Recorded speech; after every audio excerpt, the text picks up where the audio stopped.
પૂંછ આતંકી હુમલાના 3 શકમંદોની તસવીરો સામે આવી, તેમાં પૂર્વ પાકિસ્તાની કમાન્ડો અને લશ્કર કમાન્ડરનો સમાવેશ।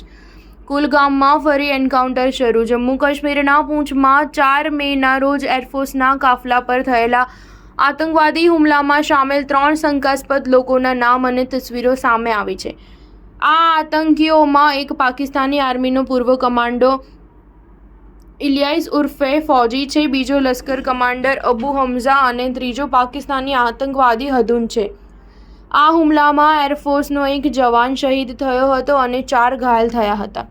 હુમલામાં સામેલ આતંકવાદીઓના સ્કેચ જાહેર કરવાની સાથે સેનાએ તેના ઉપર 20 લાખ રૂપિયાનું ઇનામ પણ જાહેર કર્યું છે। હુમલાના સંદર્ભમાં પૂછપરછ માટે લગભગ 20 લોકોની અટકાયત કરવામાં આવી છે। બુધવારે સતત 5મા દિવસે સુરક્ષા દળો દ્વારા સર્ચ ઓપરેશન ચાલુ રહ્યું હતું।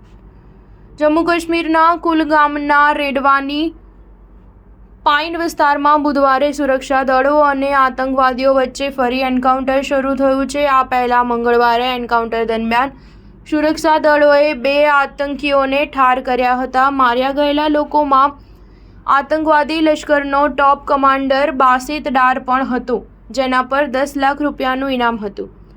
તે કાશ્મીરમાં અનેક લોકોની હત્યામાં સામેલ છે। માર્યો ગયેલો બીજો આતંકી ફહીમ અહેમદ હતો, જે આતંકવાદીઓને મદદ કરતો હતો। બીએસએફ આઈજી અશોક યાદવે પુલવામામાં કહ્યું કે આતંકવાદી ગતિવિધિઓને જોતા અમે અને સેના સંવેદનશીલ વિસ્તારો પર નજર રાખી રહ્યા છીએ। અમે સતર્ક છીએ।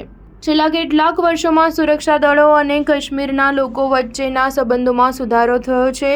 જે લોકો અમને સહકાર આપે તો અમે વિકાસના કામને વધુ સારી રીતે આગળ વધારી શકીશું। સ્ટાર ન્યૂઝ 7 હંમેશા સચ્ચાઈની સાથે।